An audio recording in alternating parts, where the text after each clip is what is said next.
Hello and welcome to Voices of the West. Today we are joined by Virgil Mathes. He is, I should say, Dr. Virgil Mathes, professor of English and outstanding writer on things. And we're going to discuss a little bit about his background in Westerns and all that fun stuff with the writing. So, Virgil, tell us a little bit about yourself. Hello, Kevin. Thank you. um, I am I'm a writer, and of course, as you note, I'm an English teacher. Um, I think I think I've had a long history with westerns. Uh, I grew up in the late '60s, early '70s during the sort of the waning popularity of the westerns, um, and so I grew up actually mostly on television. I would come home from school and watch reruns of Bonanza and Big Valley and things like that. Um, but then also my parents or my grandparents rather lived in Bisbee, Arizona. And so a couple, three times a year, I would go visit them, which of course necessitated a trip through Tombstone. You really can't go there without stopping by there. Right? I mean, not when you have a 7-year-old boy, you can't. No. And so there was, this whole period, um, where I had all the wanted posters on my walls, and I knew all of the characters from that little painfully brief period in Tombstone that has been so mythologized for over 100 years now. Um, and so the draw of that was really powerful. And actually, when I went to graduate school, uh, I had well, I should back up a little bit. I got into historical fencing during my undergrad years, and so I was rapier fighting and doing all this stuff, and in association with that, you hear a lot about dueling during the Renaissance and the code duello and all this stuff. And so when I went to graduate school, all of my colleagues were wringing their hands and gnashing their teeth, and they're saying, "Oh, I don't no idea what I'm going to write my dissertation on." And I was like, I know exactly what I'm going to do. I'm going to write about the high noon Western showdown through the lens of the code duello. And so that was a fascinating and really fun dissertation to write. I mean, to the extent that a dissertation is ever fun, um, you know. uh, but uh, uh, so even my graduate dissertation involved the westerns, and as part of my PhD program, Western literature was one of those sub areas that I studied. So I had to develop a reading list for Western literature and that sort of thing. So it's always been a genre that's very very dear to my heart, that I really enjoy, and I love sharing with readers. Excellent. What do you feel makes a good Western? Oh, um, oh, that's tricky. What would the like that kernel be? Um, I was thinking, I think one of the things really that perhaps not all westerns, but that's a very very common feature, is this idea of regeneration. Regeneration or redemption. Hmm. I think one of the really powerful pulls of the genre is that there's this idea that out west everything is possible. you know Particularly if you're living in a dirty urban environment in Philadelphia in 1855 or something. You could think, oh, if I go out to the frontier, you know you probably don't even know what you think you can do, but you can do. Massive tracts of land. Yes. There's massive tracts of land, and and not that it's not dangerous, not that you might not fail, but it's all on you. You're not going to be sort of held down by societal, and you get these ideas of people going west and remaking themselves. um I've painfully can't pull an example, but I know I've read articles that have talked about, say women that came west and worked as sporting women, which is not exactly a career track we would recommend for anybody. um but then they ended up marrying one of their young cowboy Johns, who then ended up doing well for himself. And fast forward 30 years, and they're like the first family of the city again, you know. And like nobody remembers, and if they do, they don't speak of the humble beginnings, you know. And Very and true. then as now that sort of success story is the exception rather than the rule. But that sort of idea that anything is possible out on the frontier and anything can happen. I think that's one of the critical elements. I think even in some of the darker sort of, you know, uh, sort of anti-hero westerns, there's that sense of optimism in a western that things can get better or things can be redone, you know. Very much. I mean, Clint Eastwood, every one of his characters had some form of redemption, or at least it made a brighter future by him coming into town. Right. And Eastwood actually starred in The Outlaw Josie Wales, which of course is a classic Western movie, and it closely follows the book Gone to Texas by Forrest Carter. And in that, it you know that's essentially a whole story of redemption, where this character who has known nothing but violence and seems to be not very good at anything that's not violent, um, manages to sort of it's almost a utopian tale where he sort of collects this ragtag collection of people who don't belong, and they find this ranch down in Mexico, and they create their own little, you know, their own little utopia, where and there's of course there's that great scene where he goes out and meets the Comanche chief, and and it seems like almost the whole message of the book is that we're hard men, we're men of violence, but we can get along. We don't have to, we don't have to fight.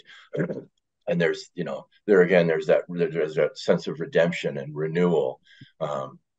And so yeah, all of Eastwood's characters are sort of hard boiled, bad backstory. And even with True Grit, you get John Wayne. You get John Wayne talking about robbing banks, back during the war. And so even in an earlier film with a more straight arrow, protagonist, you still get that sort of vaguely dangerous and naughty backstory. Well, it's been said that the best characters have the most flaws. Sure, sure. I always think back to one of my early um, creative writing classes, and and the professor said that fiction is all about trouble. You've got to, he said, take good characters who are fully fleshed, who seem like real people, and they want different things, and put them together, and your plot will find itself. Which I always thought was fantastic advice, um, because a nice easy life where you have everything you want and all the bills are paid and there's food in the refrigerator that's a great life to live, but it's not much of a story.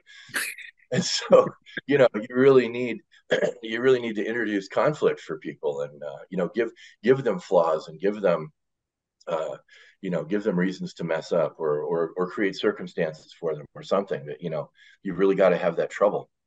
So, as a writer, are you of the camp where you start with the character, or do you start with the plot? I generally start with characters. I may have sort of a rough idea of a plot. Um, I think it was E.L. Doctorow had this great quote. Um, he said, "Writing a novel is like driving a car at night. You can only see as far as your headlights, but you can get all the way home that way." And I think that was very much my process with writing the Ballad of the Laurie Swain. Um, I started out with this idea, and I would have like, well, I've got this scene in my head that I want to play out, and I'm not, and some nights I would sit down and I'd be like, I'm not sure quite how to get there, and I would sort of, take stock. Well, what do these characters need to do? Where, what movement do they have to go? So I was sort of a haphazard outliner. I would have some vague idea that there was a plot point coming that I needed to get to. Um, but then I would have to navigate how can I get there from where I am right now, you know, and and I don't know if it was a cheat or not, but sometimes it was to shift to another character. Like, well, let's check in with this other character for a little bit while I think about this. Let's build some time in the background. Right? Yeah, yeah, exactly. Give my give myself a little time, a little space to think about that, and be like, well, we'll forward this subplot story a little bit, and then we'll come back to this thorny problem. Have you found a character of yours thwarting what you wanted to achieve for a given chapter or a section of the plot that you're leading towards, where they say, well, you're basically thinking like, he would never do that. He wants to take and ends up going a completely different direction. Yeah, I don't know if I don't know if I can think of an example necessarily, but I had one of my main protagonists in the Laurie Swain. There were times where I was like, well, I feel like the plot wants to do this, but I don't know, and um, I think it's probably sort of a rookie writer mistake, but I had invested too much of myself in this character, where I was like, oh well, I would never do something like that. Well, you are not in this book. You you are not your character. um, and so I think it didn't end up being a tremendous issue, but it's certainly because I think most writers tend to imbue their characters with traits that they either see in themselves or see in other people close to them, and not that most characters are an embodiment of some individual, but that they draw from a lot of individuals, and and I think sometimes we can confuse ourselves with that, if we identify a little bit too closely between our character and some of their real life inspirations. Yeah, well, you write what you know, and that's going to work its way into almost any story that you end up with there. Either Sure. even if you're trying to be as genuinely historical as you can, you have your own life experience that's going to be a lens you look at that through. Right. So comes Yeah. out there. What do you think one of the most unexposed and underdeveloped parts of the Old West would be? What would be an interesting plot to take on? Oh. Oh, it's an excellent question. I don't know. I'm trying to think. um because I feel like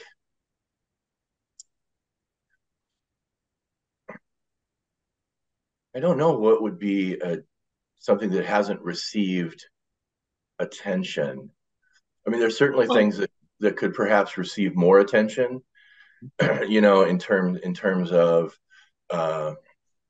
terms of subcultures or uh, I don't know, even technological advances. You get these you get these little things, oftentimes in sort of the later westerns, like the Tom Horns, and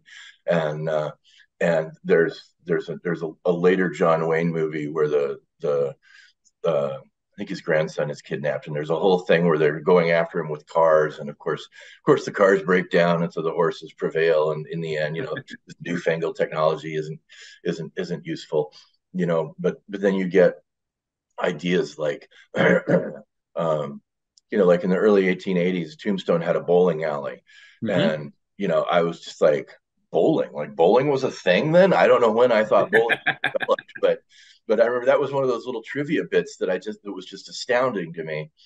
And also I think in Tombstone, during the time that the Earps were there, I think Tombstone had its first telephone installed. And so there's these intriguing bits that I think sometimes we try so hard to make it historically accurate, but we almost blind ourselves to how quickly technological developments were coming, even in the even in the mid to late 19th century. Oh, absolutely. Massive change. And how different the world was between, say, 1876 and 1888. You know, it's like, oh, it's only 12 years. I mean, I think that's another thing that we sort of lose in the mythology of the frontier in the West, is that a lot of what we call, the Old West took place really just inside one generation. Yeah, we're talking a sliver between the end of the Civil War and the turn of the century, roughly. Right. And and of course, as a kid who visited Tombstone, like most of the really really hot action took place inside of like even a 15-year span Hmm. between say 1875 76 to like 1890. um, and of course you've got Frederick Jackson Turner declaring that, oh well, the frontier is just closed by 1890. um, that might be something sort of, I know it's been dealt with in academic writing, but the whole concept of how we define the frontier is sort of an interesting idea that I think has been addressed in some westerns. You get this idea that, oh well, it's all civilized over in California, but here in the wilds of Arizona, it's still the frontier. You know, but of course, Turner's thesis imagined this like linear ribbon of frontier that just passed across the country, Hmm. you know. And once I forget what the numbers were, but once the population density dropped to a certain point, then he was like, ah, the frontier is closed. But there were still like here in Arizona, uh, we were creating the Arizona Rangers in 1901 specifically to combat the lawlessness that was preventing our bid for statehood, because due to the railway and other things, civilization had sort of hopped over Arizona and probably Nevada and Utah as You well. got to stop at Yuma. There was something there. Yeah, right. Right, right. Yuma's. Yeah, I think the territorial prison is about the only thing that's in Yuma. Just about that, and the only way across the river. But yeah, Right. Yeah, yeah. No, actually, I shouldn't badmouth Yuma. It has a cute little downtown, and I think it it's has its own Yuma. brewery. I went there. I realized that after a lifetime of living in Arizona, I'd never actually visited the territorial prison, Hmm. and I thought, well, that's almost criminal that I write all these westerns, and you've got 310 to Yuma, all these movies that reference the like this is a famous frontier prison, and I've never been, and so it was a fascinating trip. And I think that might be something else. I had an author one time counsel me to collect maps from places, um, because then I could look at maps and I could give directions and describe my character's movements through a city in a way that would be believable to somebody who'd been there, even if I'd never been there. And I think uh, I don't know if it's necessary, but it would certainly be a fruitful endeavor for somebody to take little side trips, and go to some of these locations that you think you might want to write about, just to get a feel for, you know, what's the flora and fauna like? What's What the does it elevation? smell like? Yeah. Right. What's it smell like? Is it hot there? Virtually anywhere you're going to visit in the Southwest is going to be hot, but there's all sorts of differences. Like you think about, uh, here in Phoenix, we call it the Valley of the Sun, but the valley is so wide that from most places in Phoenix, you don't really get a sense of it as being a valley. Whereas if you go to Albuquerque, they've got the Sandias like right there. Mhm. And so everywhere in Albuquerque, you can look east and see the mountains, and so little, I don't know, little tidbits like that, if you actually get a sense of it, what it feels like to take the road in and imagine what this road must have been like before it was paved. What kind of Western have you always dreamed of writing? I think one of the things that I've always dreamed of writing, and I'm sort of on the fence about whether or not my characters in the Laurie Swain have sort of earned this, if I should start sort of start again. But I would love to have a series that would like um, you know uh, follow a couple of characters through a series of adventures. Um, and another one that I would like to pursue would be sort of a more of a late stage western. I'd like to, you know, I don't think anyone can even count the number of things that have been written about the Texas Rangers. um, and so I'd like to sort of take a spin off of that and do something focusing on the Arizona Rangers from the territorial period of '01 to '09. And I think it would be really, um, I think it would be fun and also fascinating, at least for me, to sort of base these characters and a lot of the plots on actual historical accounts, so that sort of like back in the 50s, they had that TV show 26 Men that I don't know how closely they stuck to the real history, but supposedly all these episodes were actually drawn from, the case files of the Arizona Rangers, and so I think it would be fascinating to do that kind of historical blending. One Hmm. of the things that has always annoyed me about most historical fiction is that the authors insist on putting really famous people into their books in ways that are historically inaccurate, you know. Um, and one of the things that I love about Larry McMurtry is that so much of his stories, so much of his fiction is rooted deeply in historical events, but he resists the urge to, have his characters meet Stonewall Jackson or Travis or somebody, for the most part, you don't see these really famous people, Yeah, like don't rub up against greatness just because you can. right, because yeah, I think that's my problem with it. It feels like name dropping, it's kind of like, well, you're telling a great story. Why are you gonna muddy it up by introducing, like, what are the odds that they would run into Calamity Jane in Texas? I mean, come on. And so, and I think for the most part, McMurtry does a fantastic job of that. He bases his characters on real people, and describes real events that actually happened. Um, and I tried to sort of, in a nod to McMurtry, I have a scene in the Laurie Swain where the antagonist is unseated off of his horse, with what seems like a killing headshot, but then he actually lives through it. And I was inspired by that by I think the book was called "The Devil Knows How to Ride." It was a book about Civil War history, and now, of course, I'm blanking on the poor man's name, but he was, I think, a Confederate officer, and he was struck right in the head with I think I don't know what hit him in the head. I don't remember now. I imagine it must have been a pistol Then it ball, hurt. but they had a photo of him where it's all healed up, and he had this nice little hole right smack in his forehead. It, looked like a third eye. And it fascinated me to think about the ballistics of this thing was traveling far. It had slowed down far enough that it didn't kill you, but it still ruined your day and left you with a nasty scar. And I was, the image of that guy, I was like, I have to put this in a book, you know. Um, and so I think McMurtry does a great job of that. But I like the idea of sort of stealing from history these real things that happen, because so often, we're fond of saying the truth is stranger than fiction, and so often things that have historically actually happened uh, can make great fiction. So Speaking of things with great fiction on such, how would one write, or how does one write a Western for today's audience? oh well, I think there's two answers to that. One is that I think you don't. I think you write the Western that you want to write.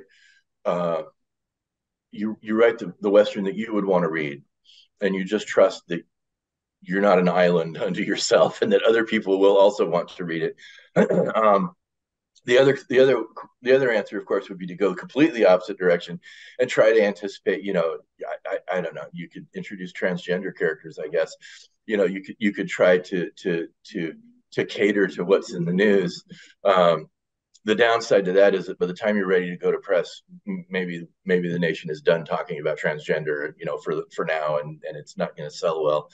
Um, but interestingly enough, I mean that sort of has been done. Richard Slotkin had a trilogy of books where he talked about the mythology of America, and I think it was in Regeneration Through Violence. He specifically focused on the westerns, and he really mapped out how the westerns of say the 50s and 60s were 50s and early 60s were very much presenting this sort of idyllic utopia, like, whew, we've just come out of World War II, like we've had all the blood and guts we can stand, and so they were sort of a sanitized kind of, very, very happy-go-lucky kind of Western place.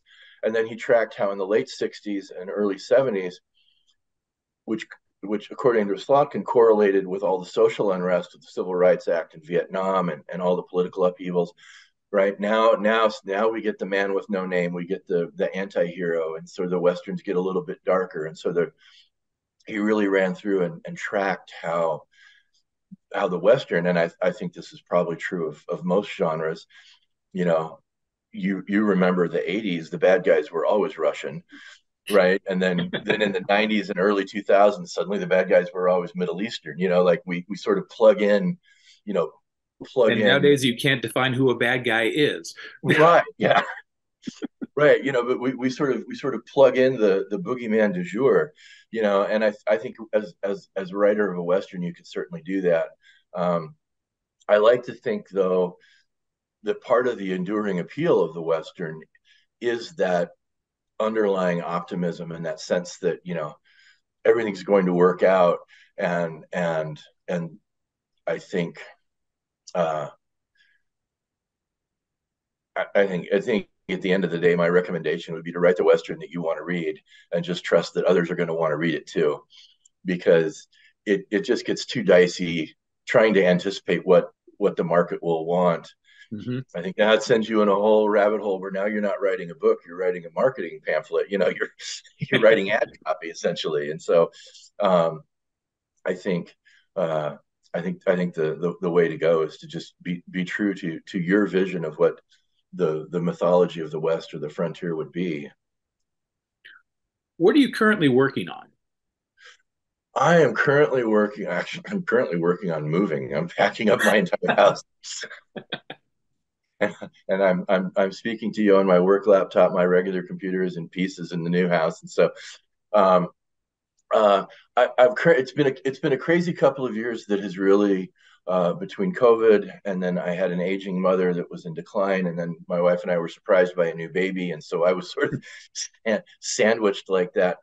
But I think one of the things I've got a novella that I'm working on. It's not strictly a Western, but it is set in Arizona. It's a more contemporary time period. I'm working on trying to polish that up and see if I can find that a home. And then I've been thinking about the one I mentioned earlier, where with the sort of late stage Westerns with the Arizona Rangers, in the 1900s to That try would to. be a fun series. Yeah, I think that one coming out. Yeah, and I don't know quite if I would want to. I'm thinking to maybe do that as a standalone piece, as opposed to like a serialized, short story collection. But I think I would do that as a standalone piece. But it could certainly be a it could be a two book deal, or even a trilogy. Oh, yeah. You've got most of the really hot action for the Arizona Rangers was down in the southern part of the state, but they worked statewide. So you could kind of do a book for each region. Do the Northern Rangers, and then the Verde Valley Rangers, and then do the Southern Rangers, and that might be a way to break up the action a little bit. Yeah, that'd be a good. I mean, a lot of what we do with Dusty Saddles is very much almost serial type of a books where you have a theme and you work on that. You could have it. Sure. Tales of the Arizona Rangers would be amazing. Yeah. I think that's probably where I'm going next. And so I've done some history. I am an Arizona Ranger, and Yes. I am my company's historian. So I've already been dabbling a little bit in the history side of it. And so I think once my computer's back together, I need to find some characters that I care about and put them in some trouble. Always a good idea. Yeah. Where do we find out more about your work and be able to have people be able to buy copies of it? My Laurie Swain is available on Amazon. It's the Ballad of the Laurie Swain. I also have a website with a blog. It's virgilmathes.com, and so that also has that has my blog is sort of wide ranging. There's a lot of stuff about westerns on it, but there's also ruminations about history and motorcycles and all sorts of random Lots of tidbits. good stuff. Yes. Yeah. So it's a little bit of everything. The blog is called Right in the River because down in the Border Patrol, they had a saying that if you were trustworthy, if it was somebody that you would trust with your life as a border patrolman, then you would say of that person, he'll do to ride the river with. And so my hope as an author and also as an individual is that I would be the sort of person that would do to ride the river with. And so I named the blog sort of as a play on that. But all of that's on the website, and the website should have links to the books as well. Excellent. Well, thank you very much for speaking with us today. Appreciate you Thank taking the time you. for it all. Thank you very much for having me. All